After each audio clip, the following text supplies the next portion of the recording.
திமுகவுக்கு சப்போர்ட் பண்ணா 200 வைப்பியாண்டி, நாங்க 3 தலைமுறையா திமுகடா அப்படின்னு சொன்னா அப்போ கொத்தடிமை அப்படின்றாங்க. அதை அப்படியே இப்ப ஸ்டைலா மாத்தி கொத்துஸ். சரி, இதுக்கு முன்னாடி ஒருத்தர் திமுகவுக்கு சப்போர்ட் பண்ணிட்டு இருந்தாரு. அவர் வந்து கொத்தடிமையா இல்ல 200 வைப்பியான்னு சொல்லி இந்த வீடியோ பார்த்துட்டு கமெண்ட் செக்ஷன்ல கமெண்ட் பண்ணிட்டு போங்க. இந்த இடத்துல அந்த வீடெல்லாம் கட்டி முடிச்சு எல்லாரும் குடியேறும்போது அந்த இடத்துக்கு கலைஞர் நகர் அப்படின்ட்டு வைக்கிறதா நான் கேள்விப்பட்டேன்.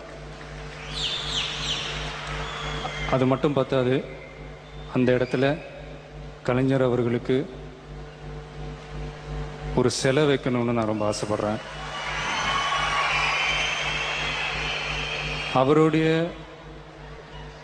100வது வயசில் இதே மாதிரி ஒரு ஃபங்க்ஷன் பண்ணி அவரோட சேர்ந்து நானும் அந்த சிலையை ரசிக்கணும்னு ஆசைப்படுறேன். தேங்க்யூ.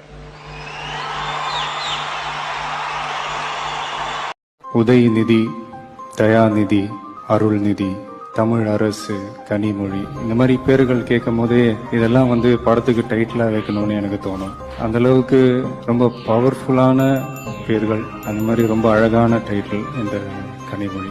இந்தியாவிலேயே பரம்பரையாக பேர் சொல்லக்கூடிய ஒரு குடும்பம்னா அது ஜவஹர்லால் நேரு அவர்களுடைய குடும்பம். அதுக்கப்புறம் தமிழ்நாட்டில் பேர் சொல்லக்கூடிய ஒரு குடும்பம்னா அது நம்ம கலைஞர் ஐயா அவர்களுடைய குடும்பம் தான்.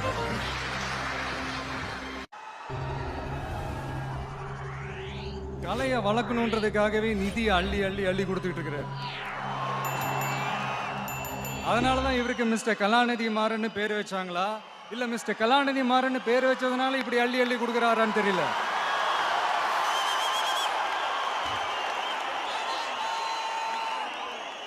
அந்த அளவுக்கு அவர் சினிமாவை நேசிக்கிறாருன்னு சொல்ல வர. அவங்களுடைய டாக்டர் காவியா அவர்களும் சரி, அவங்களுடைய மொத்த team, mister Sembiyan, mister Kannan, சின்ன திரையில சன் டிவி, சன் நெட்வொர்க்னு சொல்லி ஒரு தனி சர்க்காரை வச்சு நடத்திக்கிட்டு இருக்காரு.